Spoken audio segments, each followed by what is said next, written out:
right, so I think we can start. Welcome everyone to Stateless Implementers call number 41, and we have a few items on our agenda today. So as per usual, let's start with team updates. So anyone is, if you're ready, you can just give your updates. Yeah.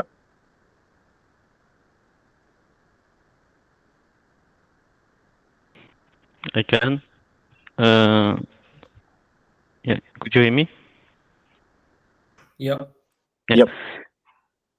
So on Bezu side, compared to last week, not a lot of news. We just did some test with Hoodie, as I said last week. So my test was working, so I fixed several issues. Now my test can do a transition on Hoodie, and after it can follow the head without any issue.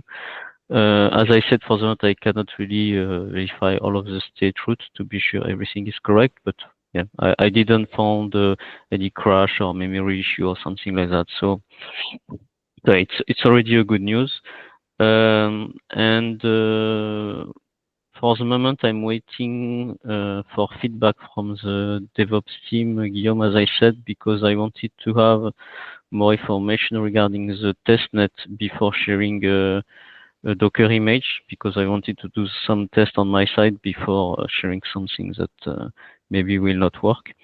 So when I will have some feedback from your DevOps team, and I will be sure that everything will work correctly, I will share a Docker image. On the gas side, so I will let Luis talk about that. I shared your EAP, your update of the EAP, Guillaume, regarding charging gas for Syscall. So I just shared the link to Luis, and Luis, if you want to give more feedback on this one. Maybe we can postpone that to after the updates, and then we can discuss it with Guillaume. He has that on the agenda already. Okay. So yeah, so for Bezu, it's everything. Yeah.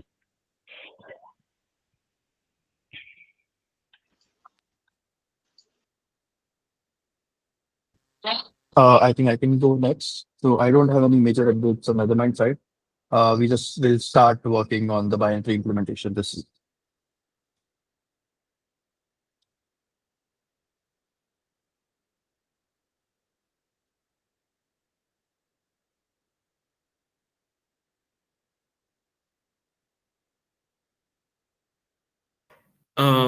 Yeah.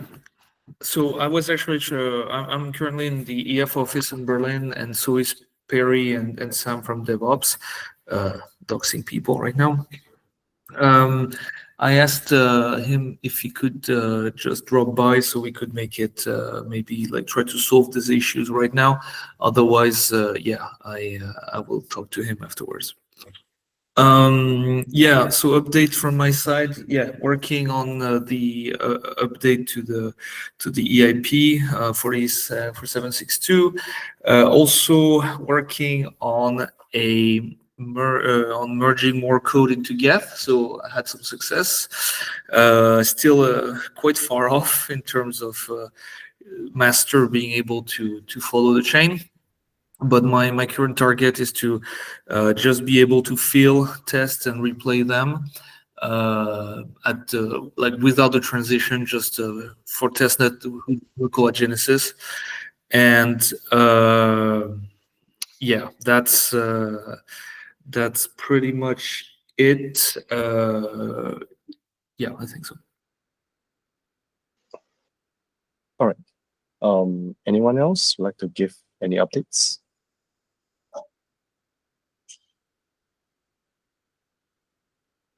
Okay, I assume that's it. If you could give me 1 second, Perry is actually joining me in the room for a little bit, so Karim could ask his questions directly. Yeah. Hey, so I'm actually on like speaking right now. You probably missed that, but Karim had some requests for DevOps to for Expand Ops. He's trying to do the testnet shadow fork, sorry, the Hoodie shadow fork with doing the transition.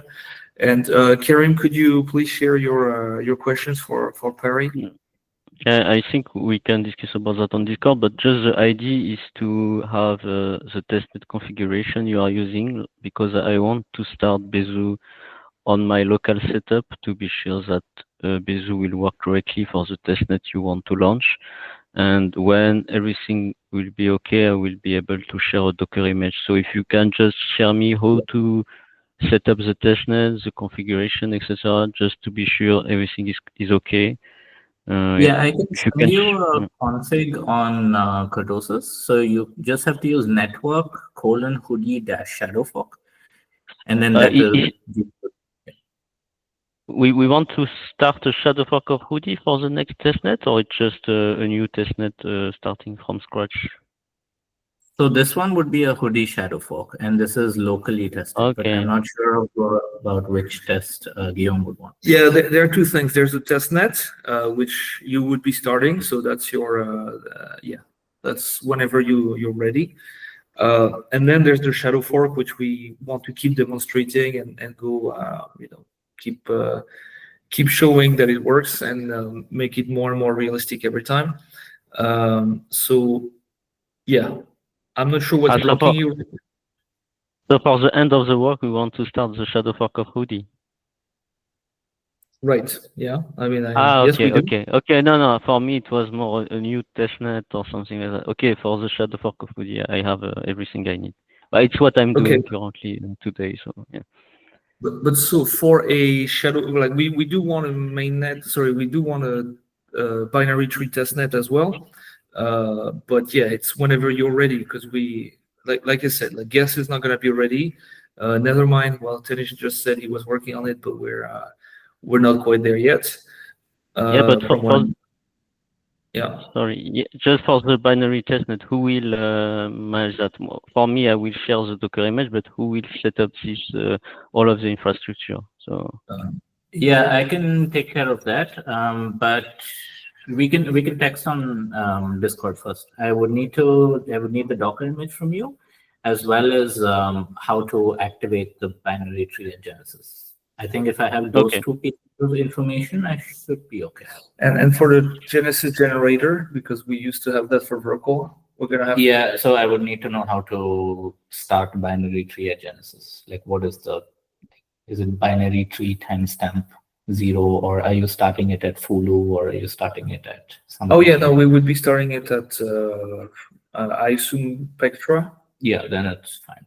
We already have support for that Genesis generator, so but it should be okay. What I mean is for the Genesis block itself.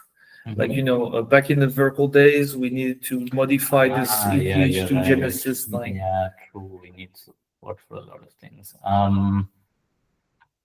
So okay. I guess you and I can talk. Yeah, I could make a list of places that need support for this year. Right now, I would need to support that. Yeah. Okay, but we should be able to use the Go code by Proto Lambda, which I need to change. But by now we're not using that tool anymore. We have another tool that we use ourselves. Okay. So you need to make a PR to attestance types, as well as PK maintains the Genesis tool now. But I can make a list of this. Okay, cool. Yeah, please share it, and then we can get started on that. Yeah. Okay. Yeah, if you can share everything on Discord like that, we can start. Yeah. Yep. Okay. Thank you.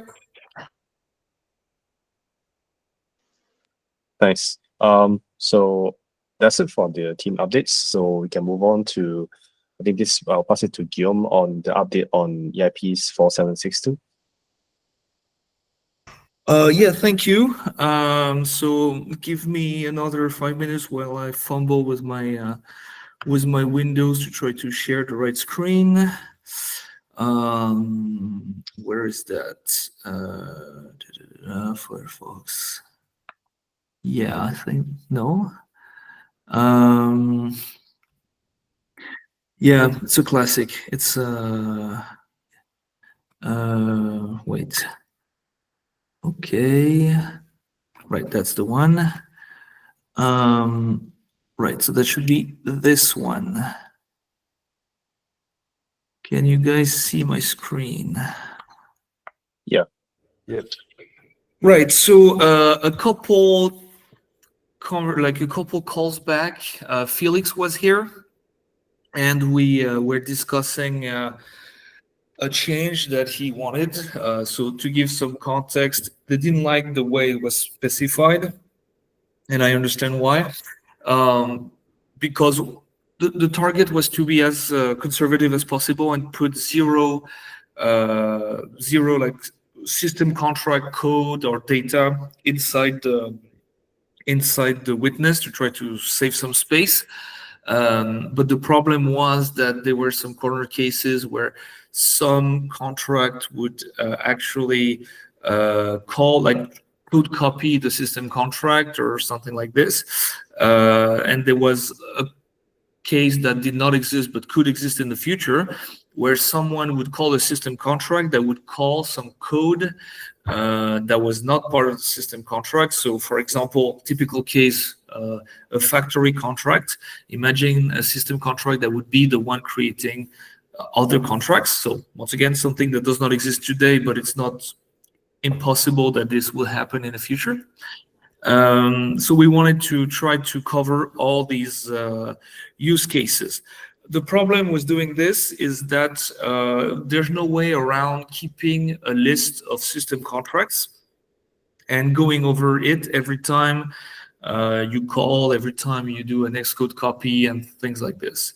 So Felix in particular, also Gary, really didn't like this.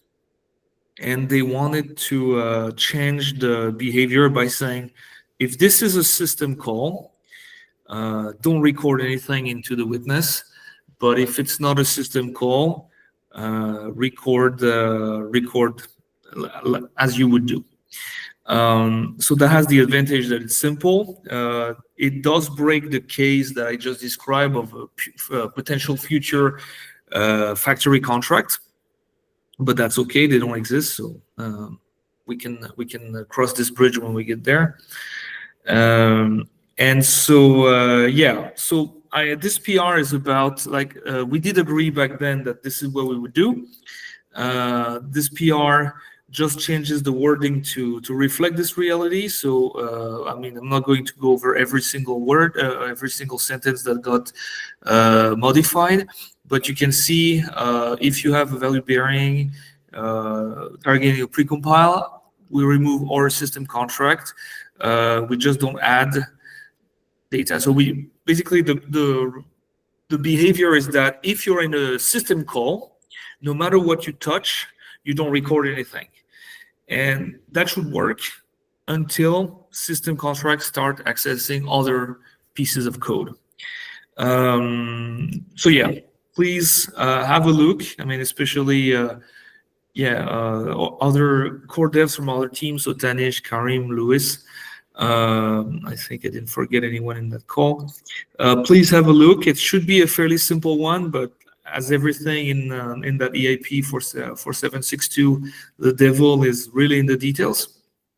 And when we have that, I guess we will have to implement it, which should be pretty easy, and then we will have to refill the tests. But I don't think we need to bother refilling the tests at that moment. We should just implement it and consider that's going to be the behavior on the binary tree testnet. So we just implement this, and whenever someone is ready to fill the tests, which I hope could be Geth in like 2 weeks' time, we will refill the test. I will probably ask Ignacio for help at this point. And then, yeah, when this is done, we just make sure we all agree on the interpretation. We fix the tests that need to be fixed, and we will be able to relaunch the testnet, I think. Yeah, so that's really all there is to it. Just have a look. It's just a few lines that have changed, and if you see any issue, just tell me. And if you don't, just tell me as well that you're okay with this interpretation, because I would like to merge it and proceed with with making it official and actually run it on the next testnet. Yeah, I was looking at it today just quickly, and now that you're scrolling up and down, I understood that the start understood it in a different way, where the system contract, whoever calls the system contract would not be charged, would not be added to the witness. But I see that you remove that part actually, so it makes more sense that whoever calls or does a ext code hash or code size to a system targeting a system contract is charged or is added to the witness, and the system call itself, what happens inside, is not added to the witness. Exactly. Yeah. Yeah.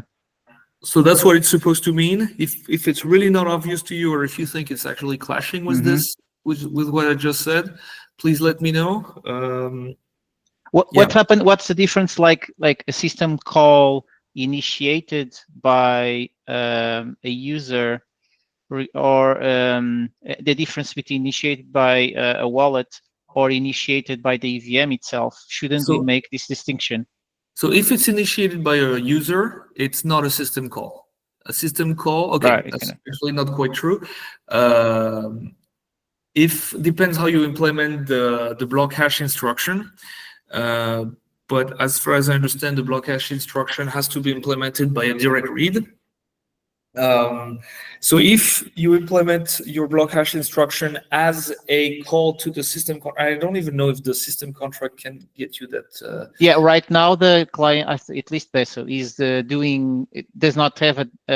Well, I mean, you cannot do a call to a system contract because essentially we are just reading directly from the state. Yeah. But some EIPs mention that at some point we might even have a proper contract living in the blockchain, right? Right. There's that option. In that case, some user could call into it.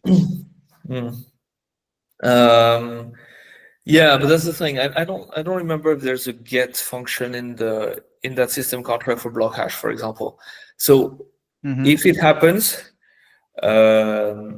then we have something missing from this description, because actually we don't, because it does say that if it's through the execution of a instruction, somewhere it mentions the instruction, right, to resolve a precompile opcode, it's here. So if it's also in that case, then the system contract's code chunks and account header accesses should not appear in the witness, right? So yeah, normally the only two, okay, assuming your instruction of, for example, block hash, your implementation of, for example, block hash calls the system contract, which I don't think will work in the current setting, but I could be wrong. Then in that case, it's considered a system call, and you don't starting from the moment you trigger the system call until that system call returns, nothing gets added to the witness.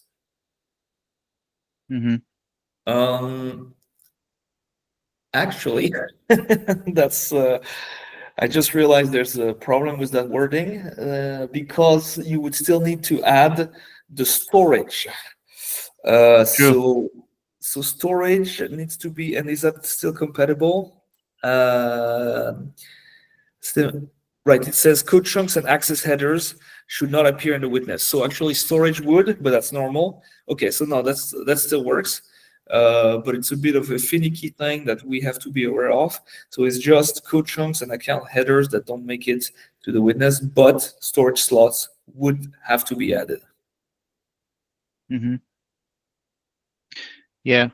Yeah, but my point was just distinguish, between users calling, which doesn't exist today. You're right. But I do remember in those EIPs that it was strongly encouraged to move towards that solution of deploying system contracts on chain at some point, and that this direct access was a hack for the time being. It is more efficient. I like it more than having the contracts deployed, to be honest. But I mean, some EIP said that's true. I disagree with this EIP. I've been, it's my opinion. I think with the whole Sepolia hack, I've been vindicated, but of course it's my opinion, so I wasn't. I was going to feel vindicated anyway. Yeah, right now, I'd say most people like the idea of system contracts, like delegating a lot of stuff to system contracts. I think it's misguided, and the more we wait, the more people will run into problems, and in the future it might change. But my advice is to not implement stuff as system contracts if we can avoid it. Yeah. Okay. Makes sense. Since it doesn't exist, I'm behind you. Good. Well, cool. That's two of us. Yeah, that's pretty much it, unless anyone else has a comment.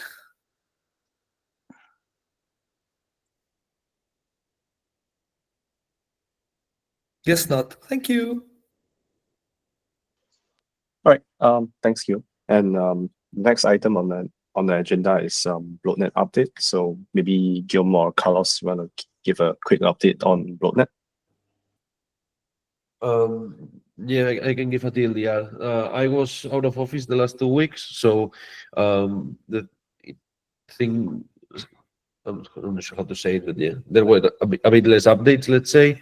So far, the implementation of the single opcodes for the East benchmarks to be run on Bloatnet has been started by Guillaume. Store's done, and Sloat is work in progress, pending to fix some nitpicks. Also, Han has been working on some use cases that will be implemented with Spammor, and has started already with the first one, which, if I recall correctly, was the combination of Worm, Xcode hash plus balance.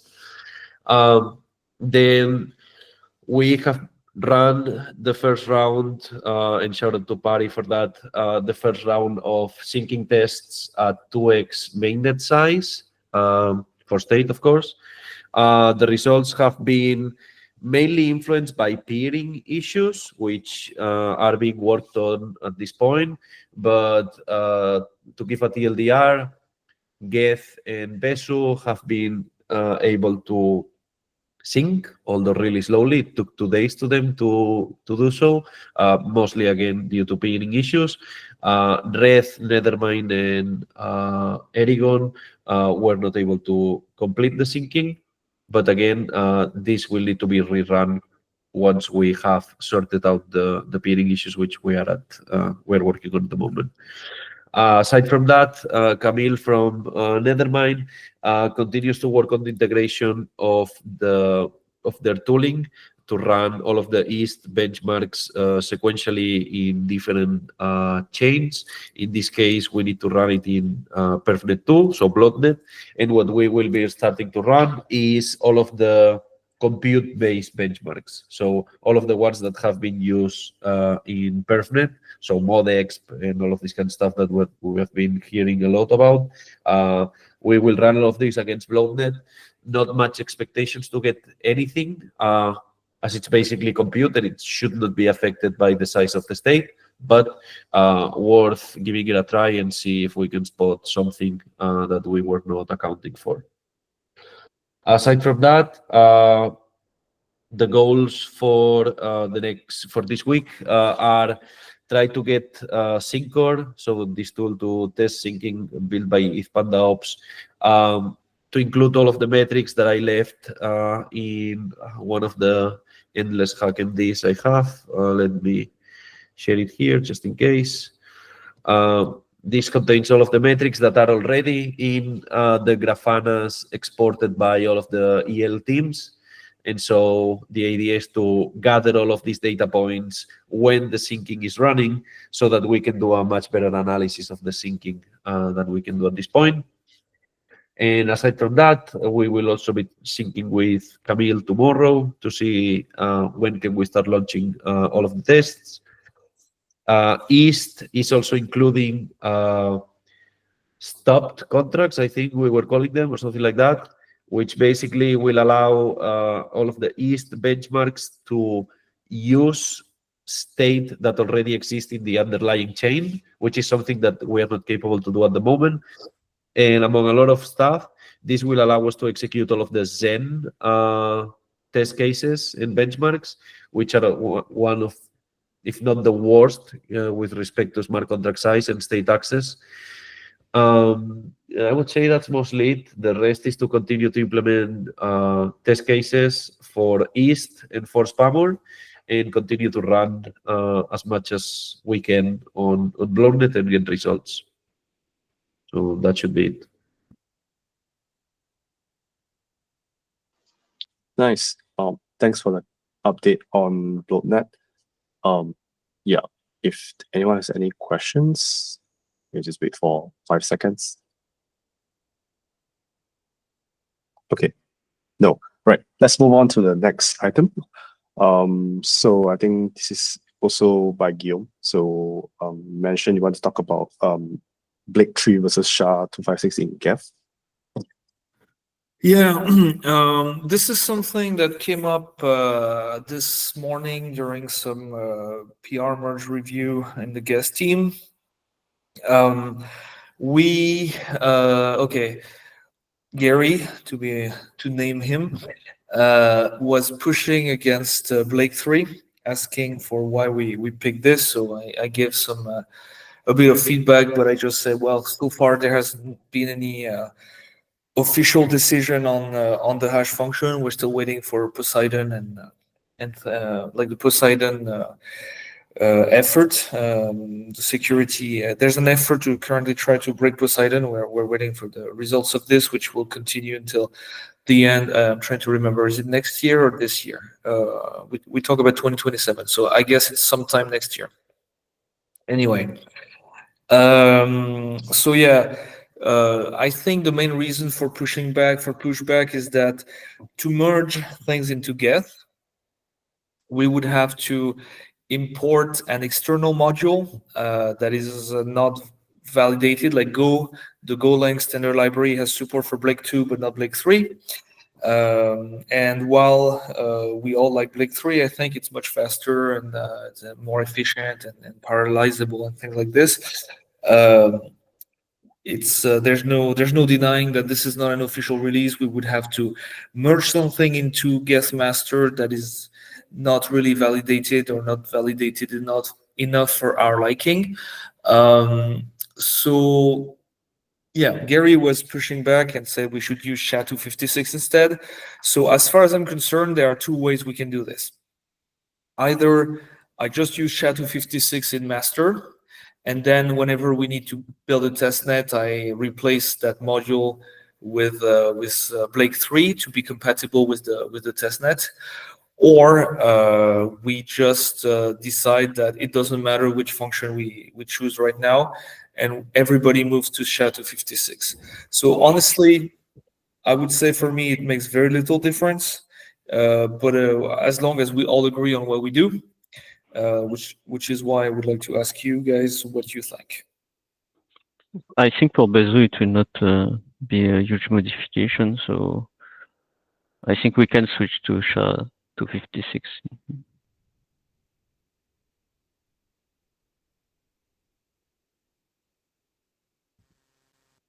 For Netherlands as well, we haven't started the implementation yet, so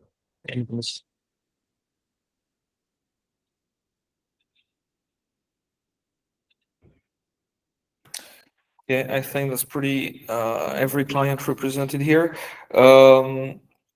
Ignacio hasn't said anything, so I assume there's no hard pushback against it. Yeah, okay. Yeah, I would say that I think it doesn't matter much because ideally the end result would be that we will be using Poseidon 2, I guess. So even if we try to use Blake 3 now, we will probably have to change it anyway. So I think the ideal thing is that each EL client just call a hash method and pipe all hashing through that. And eventually we will simply switch whatever this method is doing. So yeah, I won't care much about that today. So just do whatever is the easiest thing. Okay, well, I guess that settles it. Thank you. We'll use SHA-256 on the first test nets until a formal decision is made at the EIP level. Right. Cool. Right. So the final item on the agenda will be by me. So I'd like to give a short presentation on the latest state expiry effort. So let me just share screen quickly.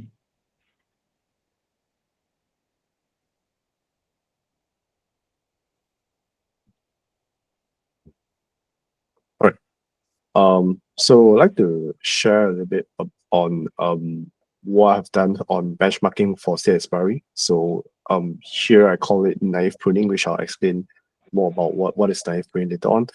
But the whole goal of doing this benchmarking on state expiry is that it's basically to find out how effective state expiry is right now with various methods.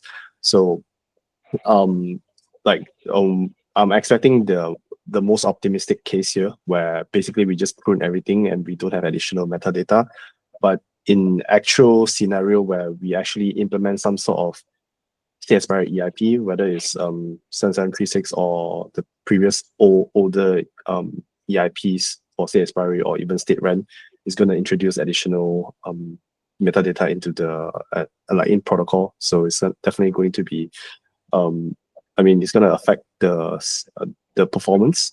But here I just want to do a optimistic case so that in the future when we want to decide whether we want to do state expiry or not, this should tell us this should give us the numbers to make that decision. So yeah, I started off this benchmarking with something called naive pruning, which is basically I do it in GAF. So like in GAF state, we basically have two layers. So one is the snapshot flag key value store, and another part is the prior part. So so this naive pruning thing is basically we only focus on the snapshot layer, the flag key value store layer, where we only prune the expired accounts and the storage of the snapshot layer. And for the prior, it still remains the same. So theoretically, this should work because for the accounts or for the storage slots that aren't touched, then when we delete them, the execution should proceed safely. So yeah, so this is the naive pruning part.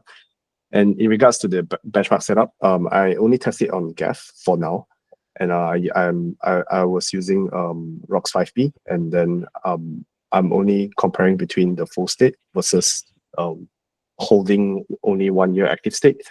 And in the experiment, I sync the node for 20,000 blocks and I repeat for 5 times to get the average result. And I started the experiment in quite a recent block, about 3 months ago. Yeah. So let's dive straight into the result. So in terms of the snapshot size, so we actually see a huge improvement as expected, because a lot of state is expired. So in terms of the account size, we see a 72.5% reduction from 13.5 gig to 3.7 gig. And in terms of the storage slots, we see a 82.6% reduction from 94.1 gig to 16.4 gig. And if we look at the total size, overall, it's 107.6 gig to 20.1 gig. So about 81.3 storage size reduction, which is in this aspect is a lot. But I guess if you look at the whole EL client like storage DB size, then maybe it's not too much. But in this particular layer, it's quite a lot. And then we look at the execution performance, particularly on the time taken for state read. So we only compare two things. One is account read and another one is state storage read. So for account read, we do see a decent performance gain from 8.1 millisecond to 6.4 milliseconds. And for storage slot read, it's 20.6 millisecond to 17.3 millisecond. So yeah, so when I compare the sync time also improves by a little. So the account read, the performance gains from account read and storage read would probably contribute to that as well. And finally, on the DB side, so since GAF is using a LSM3 based database, so we also want to compare the compaction time. So in terms of the compaction time, we actually see I guess a small gain in performance in terms of DB compaction from 152 millisecond to 139 millisecond. Yeah, so these are all the benchmark results that I have for now. So to answer the first the question, how effective is the naive pruning? I mean, within expectation is the reduction of storage size, and we also do see some performance gains in terms of the account read and storage read, and also the DB compaction time. But if you were to ask me, like, is this enough to justify if we want to do state expiry? I guess not entirely. I would say these numbers are still quite naive, or still like preliminary. There are more things that we can explore. And definitely, if like if you want to compare this performance gains or storage size reduction trade-off versus the like the trade-off they have with state expiry, which is like users having to revise state and so on and so forth, then we might have to debate over it. But again, these are just numbers for now. Yeah. So in terms of the future work, I would also like to do benchmark with expired MPT nodes prune. So that would give us even more DB size reduction for ER clients, and definitely also in terms of performance. And I will still proceed with GAF for now. I was planning to do it in other EL clients, but I guess time is ticking on my side. But if anyone wants to collaborate on this part, let me know, and yeah, I'll be happy to work together on this. So yeah, that's it for the result for now. Just a quick sharing, and yeah, any questions? Yeah, Guillaume? I do have a question. Yeah, so I think when you say the compaction is, I have a question. Okay, I have two questions. The first one I will ask, but I'm gonna go to the second one immediately afterwards. How do you exactly? How do you gather DB compaction time? And I'm setting this question aside to add a comment. I think when you say it doesn't show much performance, I think it doesn't show much performance today, right? On today's DB, it doesn't have much impact on compaction. I think we should do the same thing on bloatnet to see if it doesn't improve greatly over there, because yeah, I'd say we don't need state expiry today, right? Okay, we don't need it very much, but state expiry is what we need 10 years from now, 50 years from now. And like, just because you don't get great results on the compaction time today doesn't mean much in my view. What I'm really curious is what happens when you do this on the bloatnet, and what we're afraid of in terms of compaction is that compaction becomes start crashing and keeps happening again and again and never stops, and basically it starts and never ends, and so performance is degraded over time. And when this happens, reduction in compaction time is going to matter a lot, so that we don't get into this infinite cycle of writing data while compacting, so that you never finish compacting. So in my view, I wouldn't be underwhelmed. I mean, like, even though those results are underwhelming, I would not reduce the significance of your results to this specific block height, basically. Yeah, perhaps I forgot to mention as well. I think this result, I mean, based on our current gas limit and based on the current block height, this result is kind of expected. But in the future, when we are scaling even with higher gas limit, then I mean, all in all, it's just that as the state grows, as the time pass, like 5 years from now, 10 years from now, the result is just going to get better and better, even with naive pruning, like without considering the MPT.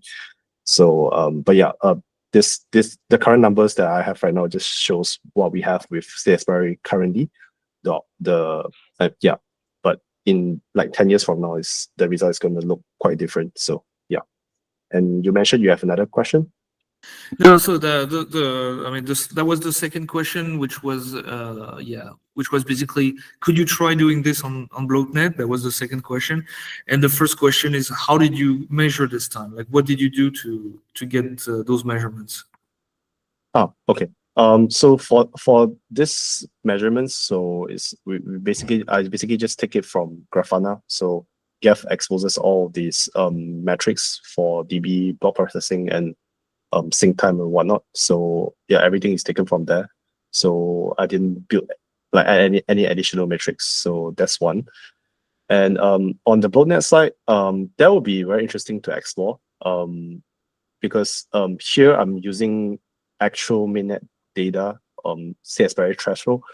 But on the BlockNet side, because we are building the state artificially, so that means when we want to prune the state and also try to sync the nodes, we also have to do it somewhat artificially. So yeah, it's definitely possible. We just have to explore. Yeah. Yeah, exactly. One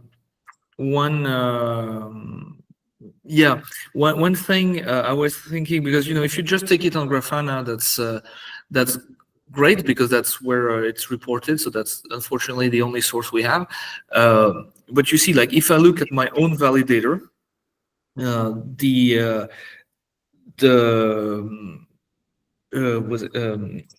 compaction really happens, like large compactions only happen once a day, right?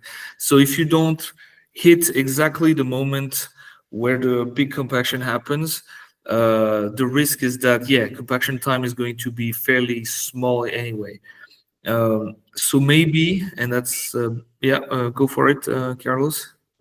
No, I just raised the hand to ask something later. You can continue. Okay, sure. So yeah, unfortunately, maybe to get more relevant compaction time info, you need to let it run for more than 20,000 blocks. Actually, 20,000 blocks, yes, it's more than a day, of course. Okay, no, then forget what I said. It's it's probably the best way we're gonna get. Okay, thank you. Yep. All right. Carlos?